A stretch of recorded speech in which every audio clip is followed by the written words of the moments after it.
More so than any other medium, comic books have a tendency to make you say, whoa, what the f***? There's just something about them that makes writers and artists push the limits of the imagination, and in some cases, good taste, to their breaking point.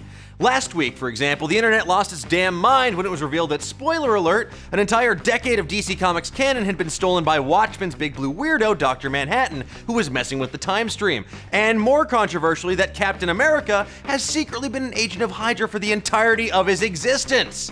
So today on the Dan Cave, we're going to celebrate some of the kookiest, craziest, most controversial WTF-worthy moments in comic book history. The Green Goblin is Gwen Stacy's baby daddy. Twice.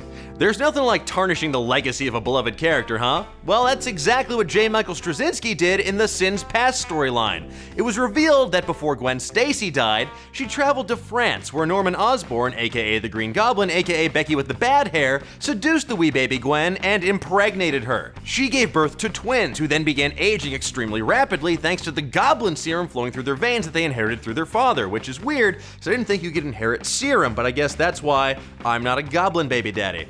Naturally, Gwen died before she could tell Peter about her one night in Norman. Unfortunately, the babies didn't die, and they weren't erased by one more day, so... I guess there really is no justice in this world.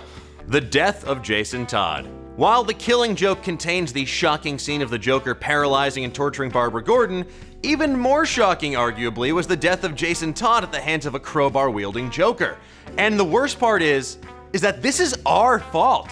At the culmination of the Death in the Family storyline, the burden of Jason Todd's fate was put on the readers, who could call into one of two phone numbers to choose whether Robin lived or whether Robin died.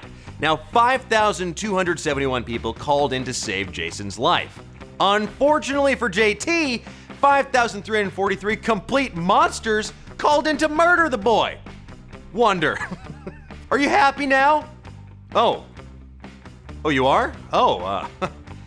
Okay, well, wow, took a human life. One more day. In 2006's Civil War, Spider-Man gave readers one of the biggest holy crap moments in comics history when he unmasked himself in front of a crowd of reporters, revealing that he was, in fact, Peter Parker. Unfortunately, this led to a sniper's bullet meant for Peter mortally wounding Aunt May instead. In an effort to save the woman who raised him, Peter struck a deal with the devil. Literally, he bargained with the demon Mephisto, who told him that he would save Aunt May's life and undo Peter's unmasking for the low cost of erasing his marriage to Mary Jane. And just like that, 2 decades of continuity were obliterated. It's easily one of the most controversial Spidey moments since the garbage fire that was the Clone Saga, and it made more than a few people scream, WTF! Mr. Hyde forces himself on the Invisible Man. Now, maybe the only thing that has more graphic sexual violence than Game of Thrones is an Alan Moore comic. People are seemingly always getting raped, assaulted, abused, and otherwise sexually imposed upon in Alan Moore's books. And one of the most shocking and terrifying instances of this is in the League of Extraordinary Gentlemen.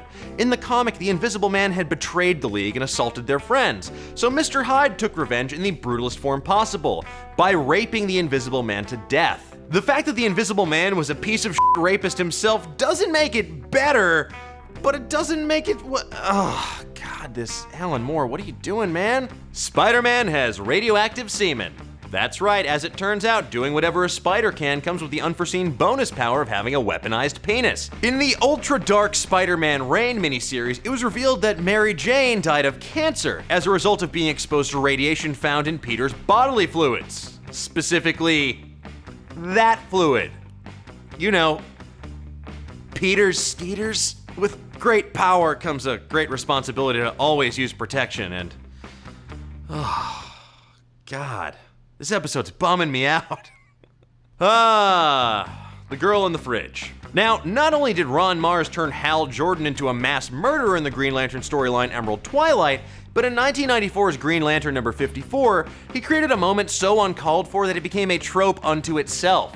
When Green Lantern Kyle Rayner arrived home after a long day of saving the city, he found a note telling him his present is in the fridge. And lo and behold, what he finds in there is not a souffle, but his girlfriend Alex DeWitt's mutilated corpse, which had been unceremoniously shoved into the fridge by Major Force, a piece of shit villain who just straight up murdered women. Naturally, fans were outraged, and Alex then became the poster child for women in refrigerators, started by Gail Simone. It's a trope in which significant others of superheroes are killed, maimed, and otherwise inflicted with unnecessary violence to further a male character's storyline. Guys, murdering someone close to a character is not just plot development. You're just like, it's lazy. It's fucking lazy. Jesus. It's why people bye-bye, baby.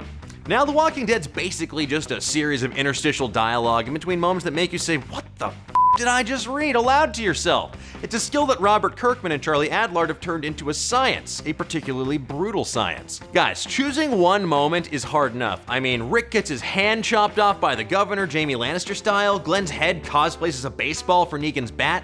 The Whisperers create these grotesque lawn ornaments by decapitating a ton of survivors and using them to create a fence.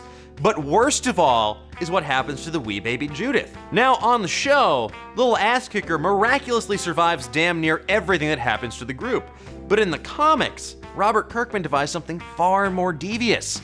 In the assault on the prison, the governor's lackey shot up the place, and in the process, blasted Lori and baby Judith to smithereens. I mean, sure, shoot Carl in the face and turn him to a cyclops all goddamn day, but that's a baby, you monster! That's a baby! Now, obviously, this is just a small swatch of comics history, so tell me, what are your favorite WTF-worthy moments in comics? Let me know in the comments below and give me a totally unexpected thumbs up. Ugh. That's all for today's show. Join me next time when I talk about the story of a renowned archaeologist who, alongside his ex-girlfriend, must battle Nazis to rescue a bunch of teens from an undead Kiefer Sutherland in Raiders of the Lost Boys. Until next time, keep on digging. And hey, what's that on your head? No, it's not a spider. It's a distinct lack of an awesome Nerdist hat. Well, good news, starting May 30th, we will have hats for sale in the Nerdist store. Protect your head from spiders or keep your head spiders safe with a shiny new Nerdist hat. Now let's open up the old mailbag, shall we? At Von Ether asks, favorite amalgam superhero? Oh, you mean from the glorious aftermath of the DC vs. Marvel miniseries? Well, I'd have to go with Doctor Strange Fate, because he's this weird combo of Doctor Strange, Dr. Fate, and Professor X with a killer costume to match. I mean, that helmet really ties the costume together. You know, followed shortly by Lobo the Duck. At Boss Orlana asks, seriously, Lytton, Rowlett, or Poplio? Okay, I'll be serious. By looks alone, I am Team Rowlett. I mean, come on. It's a goddamn owl in a bow tie. Come on, people. I mean, even if he is a grass type. At Tyrian asks, what are your top picks for the Flash director? Personally, I'm for Kevin Smith or Edgar Wright. Well, great question. While I love your picks, I would love to see a Flash movie directed by the likes of Alex Garland, or Michelle McLaren, or Lexi Alexander. I mean, each has strong genre credits, but they would each bring something different to the table, whether it's heady sci-fi or an eye for visceral action. But tell me, who do you guys want to see direct a Flash movie? Let me know in the comments below, and I'll see you guys next time.